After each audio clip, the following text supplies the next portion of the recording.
Je sais pas si tu es comme moi, je suis le genre, quand j'aime quelque chose, j'aime vraiment. Que ce soit la nourriture, les vêtements, que je suis, quand j'aime. C'est-à-dire, tu vas me voir avec cette chose, tu vas dire, c'est comment? Change même, non? Tu n'as pas autre chose à te mettre. Donc, la vidéo précédente, on avait appris comment coudre une robe kaba, comme on appelle chez nous, une robe simple, avec une encolure. J'ai porté cette robe pendant 5 jours.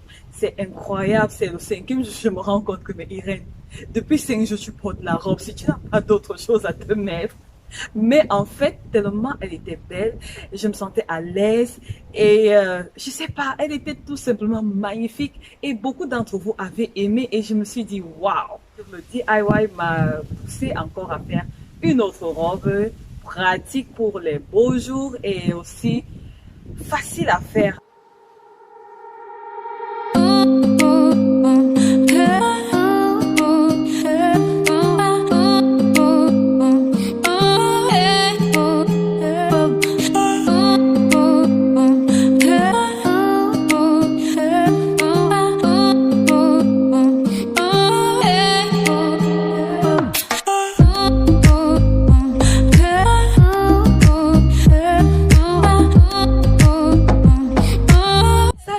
Et bienvenue sur ma chaîne. Alors aujourd'hui moi je vous retrouve pour une nouvelle vidéo DIY, comment réaliser une robe africaine, une robe simple d'été. Chez nous on appelle cette robe le kaba. En fait le kaba c'est juste une appellation de chez moi, le Cameroun, robe, mais c'est juste une robe. Dans la vidéo précédente nous avons appris comment réaliser l'encolure. On a travaillé sur le haut de la robe la dernière fois. Cette fois-ci, on va travailler sur le bas de la dernière fois. Juste quelques petites variations que je vais te montrer comment arriver à ce résultat. Sexy, hein?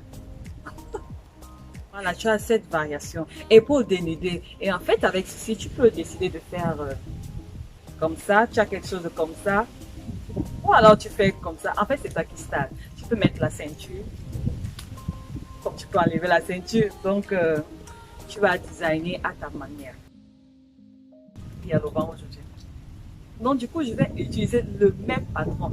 J'espère que la vidéo va vous plaire. N'hésitez pas à liker, à partager les vidéos. Vous avez beaucoup liké la vidéo de la semaine passée. Je vous dis merci. Nous donnons rendez-vous pour la prochaine fois pour une nouvelle vidéo DIY. Et d'ici là, restez en santé, restez en paix, restez créative. Et surtout que Dieu vous bénisse. Bisous, bye bye.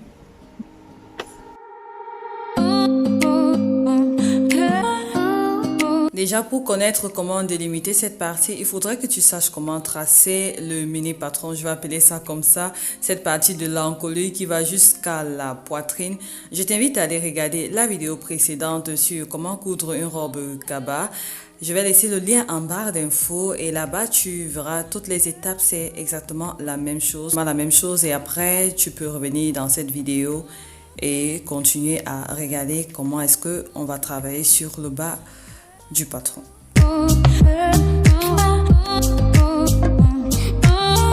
Ici, on n'a pas vraiment besoin de ça. J'ai montré juste pour que toi, la débutante qui regarde, ça dit tu vois que c'est le même patron qu'on a utilisé. On va juste enlever la partie du haut. Épaule dénudée, c'est-à-dire il n'y a pas d'épaule, donc on va enlever cette partie. Donc je trace comme ça pour te montrer, tu peux enlever cette partie. Et déjà à ce niveau, tu peux utiliser ceci.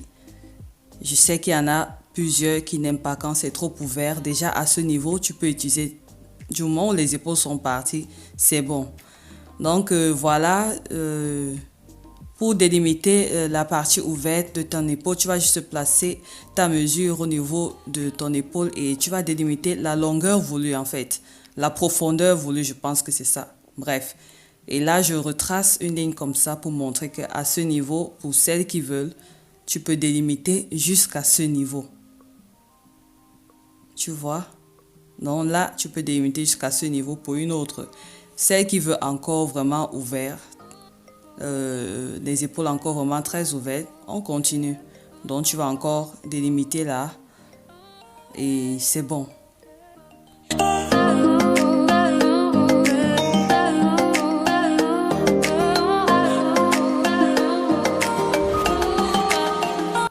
Donc là, j'expliquais juste le principe. C'est toi qui vas décider de là où tu veux que l'ouverture soit. Donc du coup, je vais retourner le papier comme ceci parce qu'il est encore au pli et je vais recopier les lignes également de l'autre côté sur la partie dos. Donc tu peux faire ceci, ça dépendra du design que tu veux utiliser et comme ça tu peux garder ce patron. Ça va t'aider pour d'autres projets. Au lieu de couper, donc tu peux juste faire de cette manière et garder à chaque fois que tu voudras utiliser, tu plies l'endroit qui t'intéresse et puis tu coupes sur le tissu, tu as ton design. Ok. Là, on va délimiter cette partie parce qu'on n'en a pas besoin pour ce design ou bien la laisser, ça ne dérange pas. Bon, moi, je vais la couper. Tu peux également la garder. Il suffit juste de plier. Donc, voilà. Donc, ça, c'est le patron final selon les besoins de chacun. Je vais recopier de l'autre côté les lignes, reporter les lignes pour que ce soit plus facile.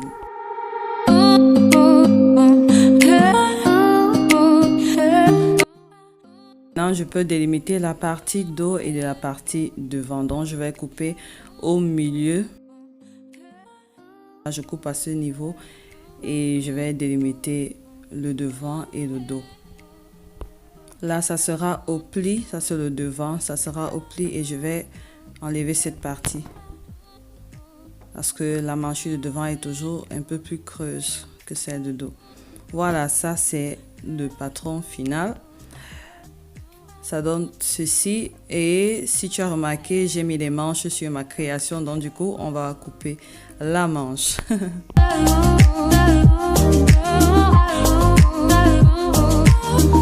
Pour la manche, j'ai toujours pris un papier patron que j'ai plié en deux comme ceci.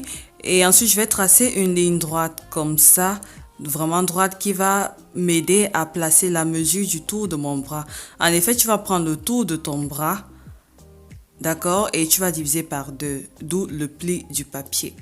Donc voilà, ici, je vais placer le tour de mon bras, c'était de 30, donc divisé par 2, ça m'a fait 15 que j'ai placé à ce niveau. Donc je vais placer également 15 de l'autre côté.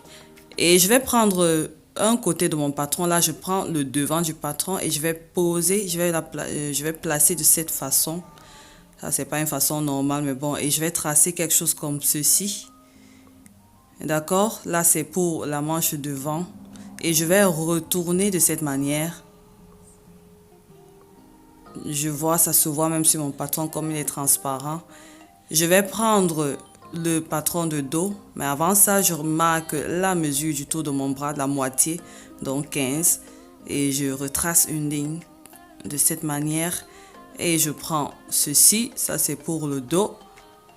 Et je vais placer comme ceci, je vais juste suivre la ligne d'amanchure. Voilà. Et là, c'est bon. Là, c'est le dos et là, c'est le devant. Et ça, c'est au pli. Là, ensuite, tu vas marquer la longueur de ta manche. C'est toi qui décides la longueur de ta manche, pardon. Moi, j'ai pris environ 25 cm. Tu peux prendre un peu plus court ou plus long, ça dépend de toi. Et je vais tracer comme ceci. Et je vais relier à ça. Je rappelle que cette mesure, c'est toujours la mesure de ton tour de bras, c'est-à-dire cette demi-mesure. Dans mon cas, c'est 15 cm. Et je vais juste reporter les mêmes choses de l'autre côté. Donc, la demi-mesure de mon tour de bras qui est de 15 cm. La longueur de ma manche et ensuite je vais relier à ce niveau.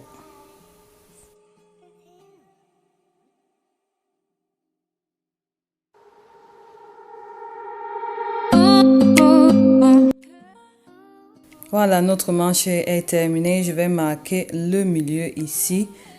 C'est facile pour se repérer plus tard. Et je vais couper le tout. Si j'ai coupé la manche de cette façon avec le dos et le derrière parce que la manchure de dos et de devant n'est pas pareille.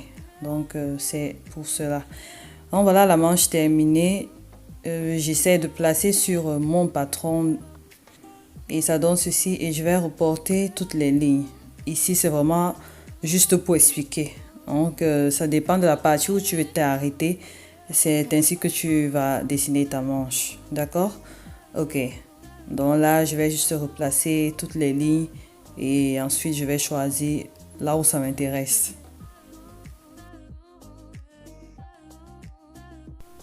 Donc comme j'ai dit, ça c'est juste pour expliquer. Pour celles qui vont s'arrêter à ce niveau, la manche doit être pareille également.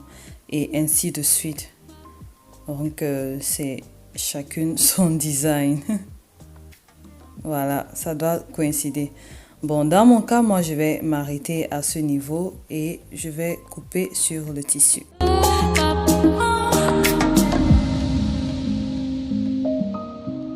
Voilà, j'ai mon tissu wax qui est au pli. Donc cette partie de devant sera au pli. Donc je mesure de cette manière cette partie déjà. Et ensuite je vais plier le patron comme ceci en deux. Et je vais placer à ce niveau. C'est-à-dire j'ai mis une épingle pour marquer la fin. Et je vais couper jusque là. C'est-à-dire donc c'est une partie et demie, si j'appelle ça comme ça.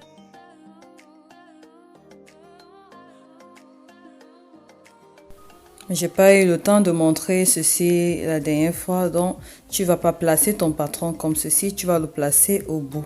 C'est à ce bout que tu vas couper au niveau de la manchure et le reste. Et ici, il faut prévoir les centimètres pour l'élastique parce qu'on va mettre l'élastique et ça dépendra de la grosseur de ton élastique. J'ai un élastique qui mesure 2,5 cm et je vais prendre 2 fois cette longueur plus 1 cm de valeur de couture. Je ne sais pas si je me fais comprendre. Et sur les côtés, je vais rajouter 1 cm de valeur de couture. Et là, ça sera la valeur pour l'élastique. Donc là, il ne faut pas oublier.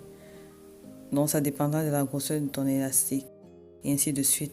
Bon, là, je suis en train de cranter au niveau des emmanchures. Devant, j'ai fait 2 crans. Et sur la manchure dos, j'ai fait 1 cran parce que ça va m'aider au niveau lorsque je serai en train d'agencer les manches. Pour ma manche, je vais l'ouvrir comme ceci et je vais délimiter la partie qui m'intéresse. Donc voilà où ça m'intéresse. Et sur la manche, je vais placer la légende, le devant et le dos. Et toujours marquer les crans. Sur le devant, je marque généralement 2 crans. Et sur le dos, je marque 1 cran. Et comme ça va permettre en sorte que tu ne t'embrouilles pas lorsqu'il faudra agencer les manches. Sinon, c'est la catastrophe. Avant de couper ma manche, il me faudra rajouter des centimètres en plus. Parce que je vais mettre de l'élastique. Donc, il me faut un peu plus de tissu. Donc du coup, ce que j'ai fait, j'ai pris cette distance et j'ai ajouté la moitié de cette distance. Donc là, je vais considérer ici comme le milieu de mon tissu et je vais plier comme ceci.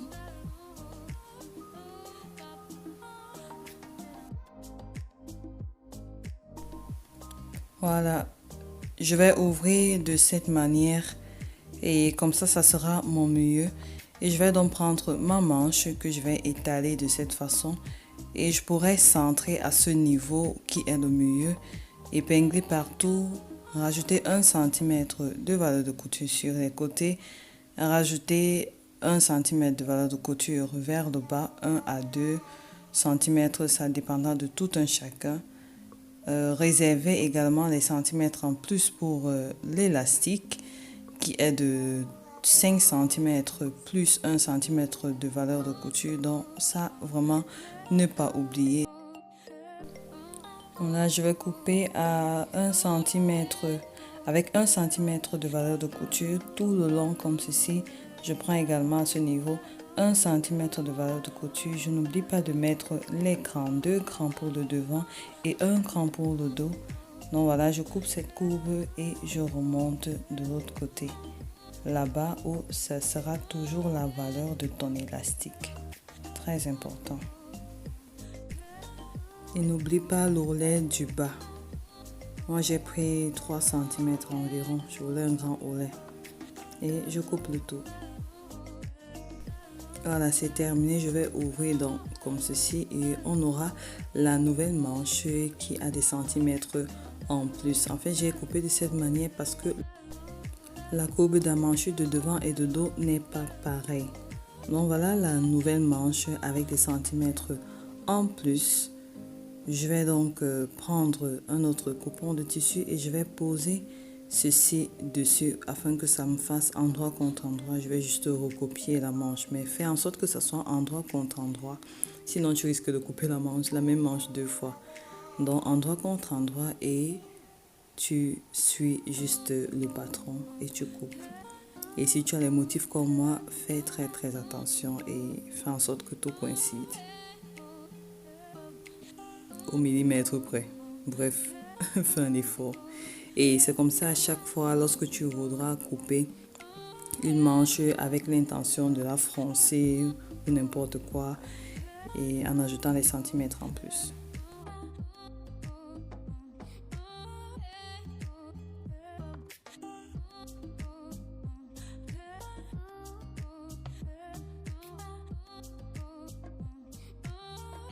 Voilà, pour assembler, je fais endroit contre endroit.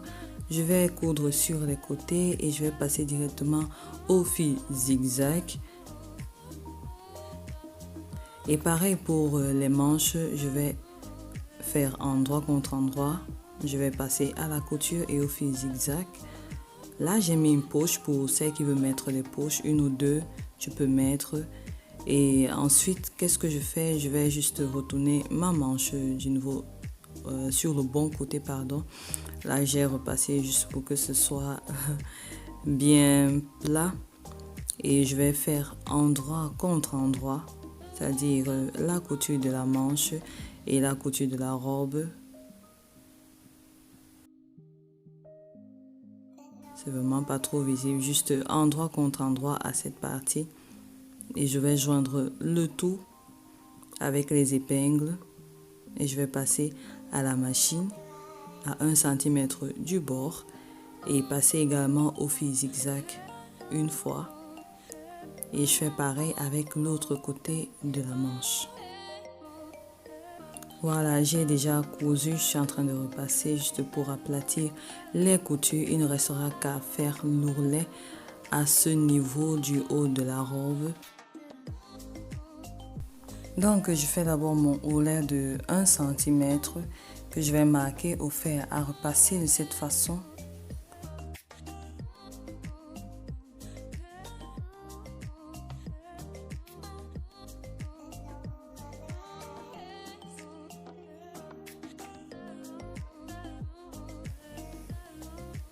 Lorsque ce sera fait, je vais ensuite marquer l'ourlet qui aura la même valeur que mon élastique.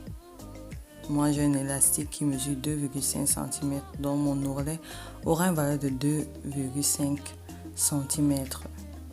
Et lorsque je vais rabattre, je vais passer cet endroit à la machine tout en laissant une ouverture pour faire passer l'élastique. Ensuite, je vais prendre, lorsque c'est fait à la machine, je vais prendre le tour de mes épaules, c'est-à-dire l'endroit où va se placer la robe. Je prends le tour de mes épaules, je mesure avec l'élastique et la mesure qui me convient, pas trop serrée, pas trop relâchée. C'est elle que je vais donc couper et je vais enfiler l'élastique tout le long. Et ensuite coudre et fermer l'ouverture. N'oublie pas de faire l'ourlet au niveau des manches et également l'ourlet au niveau de la robe et ce sera tout. Je pense que déjà ici, tu peux t'en sortir. En fait, ce que je voulais montrer beaucoup plus ici, c'était au niveau du patronage, comment délimiter, comment tu peux faire ça plus profond au niveau de l'ouverture, soit tu fais plus profond et surtout aussi la manche, comment est-ce que la dessiner. Donc ici, ça dépend de toi. Si tu veux que ce soit ajusté, tu devras mettre les pinces, mais là, c'est pas le cas ici, ça sera une prochaine fois. Merci d'avoir regardé la vidéo jusqu'à la fin. J'espère qu'elle t'a plu, mais surtout qu'elle t'a été utile, que tu as appris beaucoup de choses. Moi, je te dis merci. N'oublie pas de liker, de partager les vidéos et je te donne rendez-vous pour la prochaine vidéo DIY. D'ici là, reste en santé, reste en paix et surtout que Dieu te bénisse. Bisous. Bye bye.